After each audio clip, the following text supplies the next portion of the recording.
नमस्ते दोस्तों, Indic divine channel पे आप सभी को स्वागत है। धर्म शास्त्रों के अनुसार इस संसार में मनुष्य योनि में हमारा जन्म हमारे कर्मों के आधार पर ही हुआ है और हमारा अगला जन्म भी कर्मों के आधार पर ही होगा।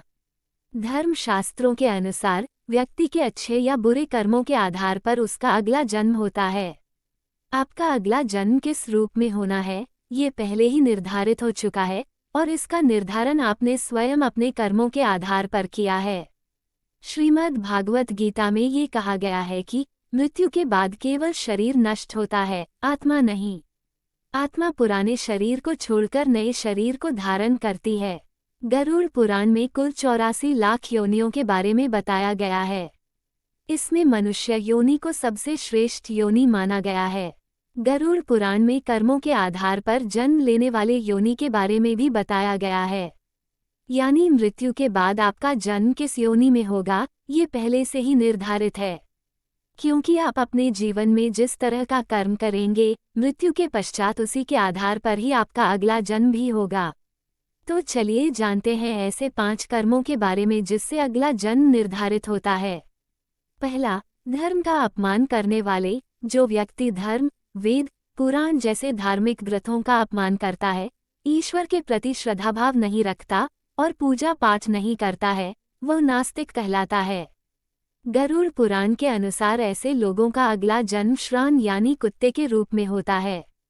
दूसरा, मित्र के साथ छल करने वाले। दुनिया में मित्रता का रिश्ता सबसे खूबसूरत होता है, परंतु कुछ लोग मित्र के रूप में शत्रु बने रहते हैं। गरुड़ पुराण के अनुसार ऐसे लोग जो मित्रों के साथ शत्रु बनकर छल करते हैं, उनका अगला जन्म गिद्ध के रूप में होता है। तीसरा, लोगों को मूर्ख बनाने वाले। कुछ लोग चालाक और होशियार होते हैं। अपनी चालाकी से जो लोग दूसरों को मूर्ख बनाकर उनका लाभ उठा लेते हैं या काम निकलवा लेते हैं, ऐसे लोगों को मरने के बाद नरक में स्थान मिलता है। साथ ही ऐसे लोग अगले जन्म में उल्लू के रूप में जन्म लेते हैं। चौथा, गाली गलौच करने वाले। कहा जाता है कि कंठ में मां सरस्वती वास करती हैं। इसलिए जिन लोगों की वाणी में मधुरता नहीं होती और जो दूसरों को बुरा भला कहते हैं या हमेशा गाली गलौच करते हैं, उनका अगला जन्म बकरे के रूप में होता है। पांचवा, दूसरे की पत्नी से संबंध बनाने वाले व्यक्ति को घोर नरक में जाना पड़ता है। वहां उसे सबसे पहले भेड़िया, फिर कुत्ता, गिद्ध, सियार, सांप, कौवा और अंत में बगुला की योनि प्राप्त होती है।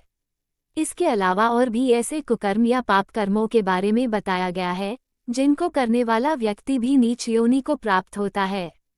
जैसे किसी की शादी में विघ्न डालने वाले व्यक्ति को मच्छर की योनि में जन्म लेना पड़ता है। जल की चोरी करने वाले व्यक्ति को चातक की योनि में जन्म लेना पड़ता है। अन्न की चोरी करने वाला चूहा, शहद चुराने वाला मधुमक्खी बनता है। माता पिता या किसी अपने का दिल दुखाने वाले, उन्हें प्रताड़ित करने वालों को अगला जन्म जरूर मिलता है, लेकिन पैदा होने से पहले ही गर्भ में उनकी मृत्यु हो जाती है। दोस्तों, जैसा कर्म वैसा ही अगला जन्म। इसलिए हमें अपने कर्मों को खराब नहीं करना चाहिए, क्योंकि कर्म का फल तो अवश्य ही भोगना ही होगा, इस जन्म में या अगले जन्म में। आज की जानकारी यही तक। वीडियो अगर आपको अच्छी लगी हो तो एक लाइक करके चैनल को सब्सक्राइब कर लीजिए। धन्यवाद।